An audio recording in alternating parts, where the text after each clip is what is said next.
are the 4 arms that the Pittsburgh Steelers will take with them to open up training camp, as we will take a look at all 4 of those guys and look at the possible headlines that could come out in training camp. Hi guys, this is Brandon Sweeney from the Steel Regime, and thank you for listening to the Steel Regime camp preview, where we will go position by position and do just that. We will talk about each of the guys and see what headlines that we're looking at heading into training camp. So here's the first breakdown we have is the quarterbacks, and we're going to start with the number 1, Big Ben Roethlisberger. He's entering his 14th NFL season. He made public he was thinking about retirement over the offseason right after that sad New England loss in the AFC Championship on his weekly radio show. He went on there and he said he was contemplating retirement if there was a next year. Well, there is a next year, and it's 2017, and there's a lot of optimistic that the Pittsburgh Steelers can make a run this year. And it all starts with training camp, and it all starts with number 7, Big Ben Roethlisberger, leading this team on the field. He has just about every Steelers passing record out there, and in my eyes, obviously a first ballot Hall of Famer. But the team must believe they have number 7 for a little bit longer. And you can kind of tell by the way they drafted. I know Ben made it public that he was contemplating retirement at 35 years old. You got to take it year by year. But I think they still have a couple years, and we'll talk about that a little bit later, about that and why I feel that way. Going on our depth chart here, Landry Jones at the number 2 position, entering his 5th NFL season. He signed a 2-year contract over the offseason worth $4.4 million.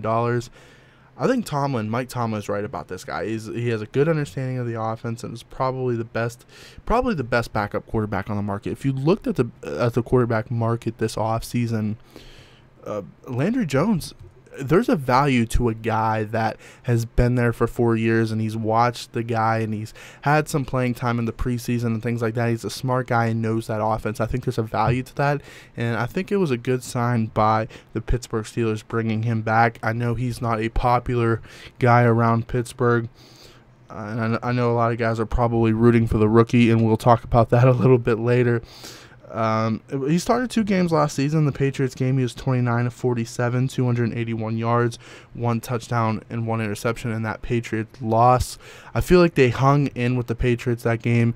Definitely a lot closer than that AFC Championship. But again, the game was in Pittsburgh, so I think that may have had something to do with it as well. He also started Week 17 against the Cleveland Browns on New Year's Day. He was 24 of 37, 277 yards, 3 touchdowns, and an interception. I thought he had a very good game on Week 17. That game-winning touchdown pass to Kobe Hamilton in overtime. I think he made his case on why he should be resigned. I think there is a value to Landry Jones. Then we get to the rookie. Right now, I think you start him out at the number 3 quarterback on the depth chart. Joshua Dobbs, who I said is a rookie, 6'3" from the University of Tennessee, 216 pounds. He was the 4th round pick, like Landry Jones was, the 135th overall.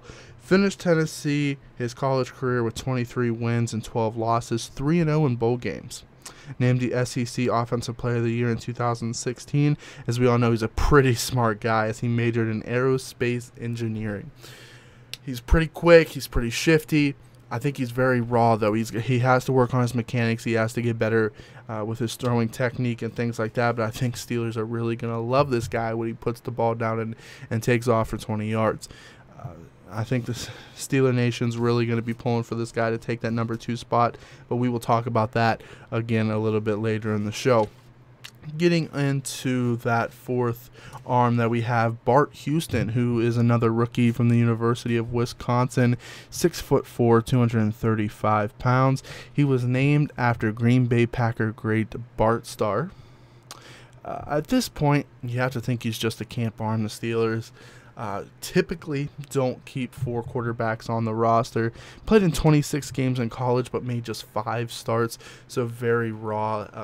His probably just trying to put something on tape to show another NFL team what he's capable of doing, unless there's some type of an injury and he can prove that he can handle the big stage. So let's get into the headlines, and we kind of touched base on these a little bit. And the first one is is this Roethlisberger's last year? Well, it's really hard to judge, sitting here in July, what this season's going to bring. Roethlisberger, who has been dinged up several times, as we know, throughout this career. But I think the Pittsburgh Steelers, with how they drafted, I think they believe that they have Roethlisberger for at least a couple more years. And I'm not the only one that thinks that as well. Just this past week, Steelers writer Mark Kaboly was asked the very same question, and he feels the same exact way, that the Steelers probably won't draft a quarterback and try to develop a quarterback to take that number one spot for a couple more years. And I have to agree with that. Roethlisberger is still playing at a very, very high level. He's still MVP of the league quality, I think. I think he's had some injuries and things like that that set him back. But if he plays an entire 16-game season, he's MVP capable. So I don't think it's going to be this year, unless the Steelers win the Super Bowl and then he's really considering going out on top like that. If then, I still think he may come back because Roethlisberger is just such a big competitor.